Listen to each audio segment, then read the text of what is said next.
ഇഷ്ടപ്പെട്ട രാഷ്ട്രീയ നേതാവ് ആരാന്ന് വെച്ചാൽ എന്തായിരിക്കും?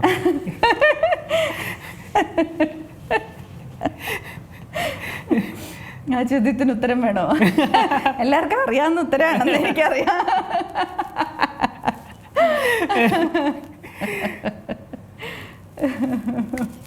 ഉത്തരം ചിലപ്പോൾ പറഞ്ഞാൽ വലിയ വിവാദങ്ങളിലേക്ക് പോകാൻ സാധ്യതയുണ്ടെന്ന്. ഈ എഴുത്തുകാരിയാണ്. സിനിമാ മോഹം ചെറുപ്പകാലത്തുണ്ടായിരുന്നു കേട്ടിട്ടുണ്ട്, ശരിയാണോ? എല്ലാവർക്കും ഉണ്ടാവാറുണ്ടെന്ന് തോന്നുന്നു. നമുക്ക് ഒരു ദിവസം സച്ചിൻ തെണ്ടുൽക്കർ ആവണം, ഒരു ദിവസം അമിതാഭ് ബച്ചൻ ആകണം എന്നൊക്കെ എല്ലാവരും പറയുന്നത് പോലെ ഞാനും പറഞ്ഞിട്ടുണ്ടായിരിക്കും.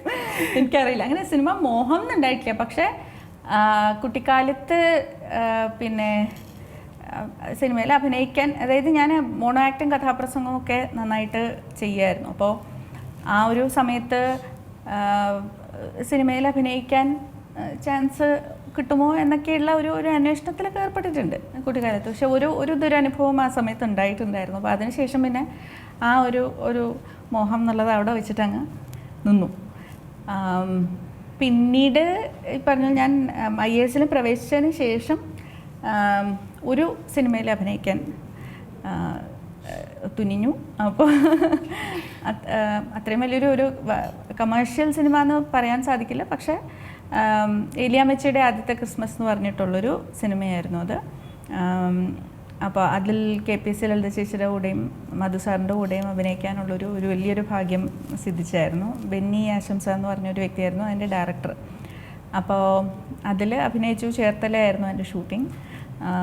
അപ്പോൾ ഫുൾ ആ ഒരു ഷെഡ്യൂൾ മൊത്തം ലളിത ചേച്ചിയും ഞാനും കൂടിയുള്ള ഒരു ഷെഡ്യൂളായിരുന്നു. അതിൽ ഞാൻ ഒരു നണ്ണായിട്ടായിരുന്നു, ക്രിസ്ത്യൻ ഒരു കന്യാസ്ത്രീ ആയിട്ടായിരുന്നു ഞാൻ വേഷം ഇട്ടിരുന്നത്. ഒരു ഓൾഡ് ഏജ് ഹോം നടത്തുന്ന ഒരു കന്യാസ്ത്രീ ആയിട്ട്. അപ്പോൾ അവിടുത്തെ ഒരു അന്തേവാസിയായിട്ട് ലളിത ചേച്ചിയും അങ്ങനെയുള്ളൊരു കഥയായിരുന്നു. ഇനിയും ബാക്കിയുണ്ടോ സിനിമയിൽ അഭിനയിക്കുന്ന ആഗ്രഹം? ബാക്കിയാണോ? നമ്മൾ പ്രപഞ്ചത്തിലെ എല്ലാ അവസരങ്ങൾക്കും ഇങ്ങനെ തുറന്നു നിൽക്കുന്ന ഒരു വ്യക്തിയാണ്. ഈ പറഞ്ഞ പോലെ ഞാൻ പത്തനംതിട്ട ഉണ്ടായിരുന്ന സമയത്ത് കഥകളി പഠിച്ച് അവതരിപ്പിക്കും എന്നുള്ളത് ഞാൻ എൻ്റെ സ്വപ്നത്തിൽ പോലും വിചാരിച്ചൊരു കാര്യമല്ലായിരുന്നു. അപ്പോൾ ഈ പറഞ്ഞ പോലെ അതും കളക്ടറായിരിക്കുമ്പോൾ മറ്റൊന്നും ചെയ്യാൻ പറ്റില്ല എന്ന് എല്ലാവരും പറയുമ്പോഴത്തേക്കും നമുക്ക് അങ്ങനെ അല്ല എന്ന് സ്വയം തെളിയിക്കാനും കൂടിയുള്ളൊരു പ്രക്രിയയായിരുന്നു അത്. അപ്പം അവിടെ ഇപ്പോൾ അയിരൂർ കഥകളി ഗ്രാമം, അവിടെ അത്രയും നന്നായിട്ട് പ്രവർത്തിക്കുന്ന ഒരു കൂട്ടം ആളുകൾ ഉണ്ടായിരുന്നു. അപ്പോൾ അവർ ഇങ്ങോട്ട് വന്ന് തന്നെ ശരിക്കും കഥകളി പഠിപ്പിക്കുമായിരുന്നു.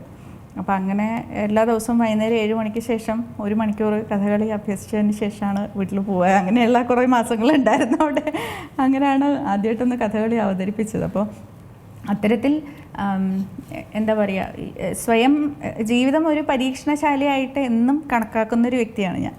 അപ്പോൾ you know I'm a very open person in that way. എഴുത്തുകാരാണ്. അപ്പോൾ നമുക്ക് വേണ്ടി ഒരു 2 വരി കവിത ചൊല്ലാൻ പറഞ്ഞാൽ. ഏറ്റവും പുതിയ വാർത്തകളും വിശേഷങ്ങളും വിരൽ തുമ്പിലറിയാൻ സീ മലയാളം ന്യൂസ് എല്ലാ ഡിജിറ്റൽ പ്ലാറ്റ്ഫോമുകളിലും ലഭ്യം.